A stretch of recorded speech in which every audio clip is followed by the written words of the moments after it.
Welcome to my messy ass kitchen. It's been a while since I've made one of these videos, so you're gonna have to bear with me. The last one was the pumpkin pie moonshine, which I'm gonna try again this year, but a little differently, so stay tuned for that. Today, I'm going to do my caramel apple moonshine. And for that, it's gonna be pretty much the same thing as my apple pie moonshine, which I have not posted yet, but I will. You're gonna need 3 cups brown sugar, 1 cup pure granulated sugar, cinnamon sticks, apple cider, which I already poured a gallon into the pot, maybe half a, let's see, this is a 64 ounce or 2 quart, 1 quart of this, and then when everything's all mixed up and ready to go, a little 153 proof. I'm using diesel this time. I made a batch yesterday. I used Everclear. And for that caramel goodness, we're going to have Smirnoff. No, they are not sponsoring me. Okay, so let's go over to the pot. Yep, I'm taking pauses because I got to remember to add the cinnamon sticks, brown sugar, and regular sugar. So remember, 3 cups brown sugar, 1 cup sugar.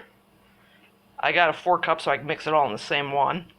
And then I'm going to add about maybe the remainder of the cinnamon sticks in here, so roughly about 5 of them. So, one moment. Alright, so here we are back at the pot. As I said, I already poured a gallon of apple cider and 1 quart of apple juice. Now, you should really set the timer, and don't mind my peppers and tomatoes in the back. I was in the garden, picked them, got to get them carved up and ready to store. Or I just might have them for dinner. Half a dozen of one, 6 of the other.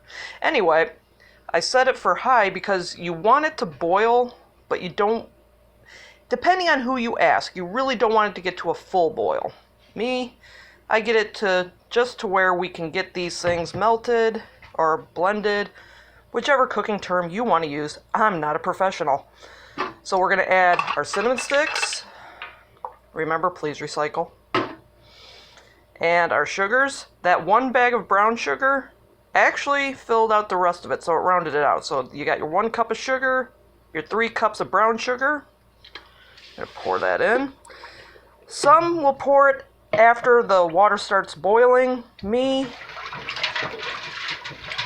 I like to do things right away. And I know some people on the last video are like, dude, pull the camera back. And you have to understand, I don't have a regular camera or the professional equipment a lot of YouTubers use. I just go with my phone. And I'm not going to lie, my phone's a piece of shit.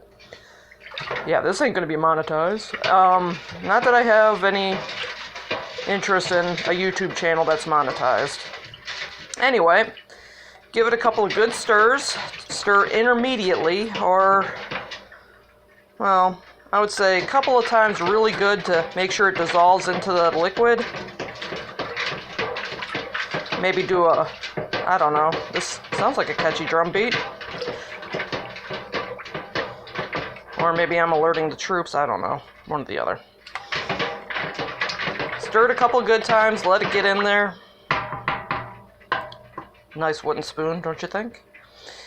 And then you come back and forth periodically, stir it until it gets nice and warm. So this is where we're going to take our pause, another pause, yeah. And basically, we're going to wait for this to get nice and warm. So, be back with you in just a bit. Let's pull back, get a nice look. That reminds me, while I still got you here, get yourself a nice, good pot. This is, oh shit, it's been so long I don't even remember. Again, I'm not a professional. But I bought this a few years ago, and I use it specifically and only for my moonshines. Which again, in theory, not in actuality. So for the purists out there go, you didn't make it a corn mash and did. Yeah, I know. Again, can't stress this enough. I am not a professional. And I wouldn't even trust myself around something that distills hard, grain alcohol. I like my house in one piece. Anyway, and I'm sure my wife does too.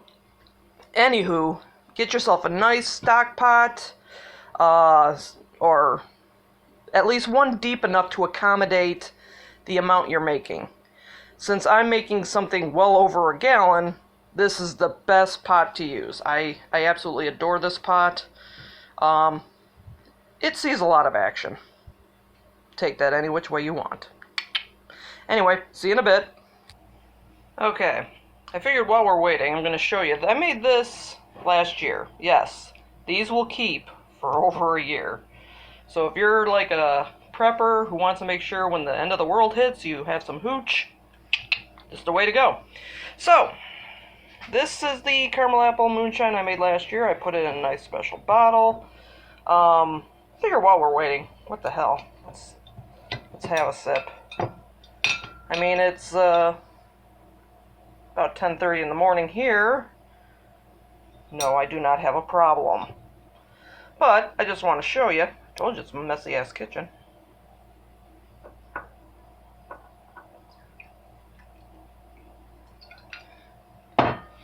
If you do it nice and right, it comes out a nice golden color. You might have to strain it a couple of times, but it doesn't really matter. I mean, end product tastes awesome. So give me just a moment while I down this. By the way, you like the shot glass? 'Tis the season to be gory, fa la la la. Anyway. Oh, that is good.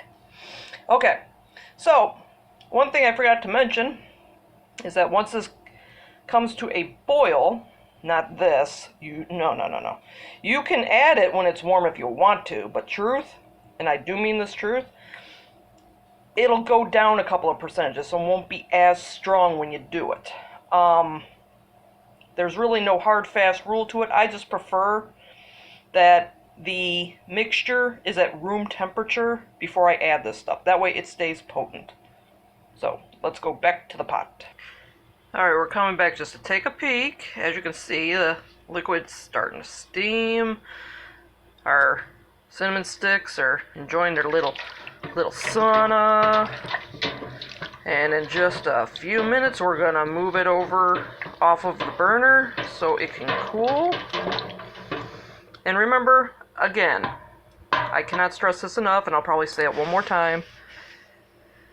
There truly is no hard, fast rule for this. This is as simple as I like to make it.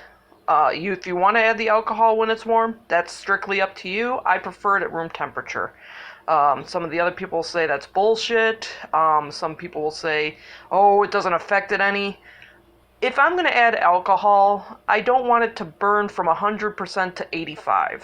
That's just me. I want to have the alcohol in there.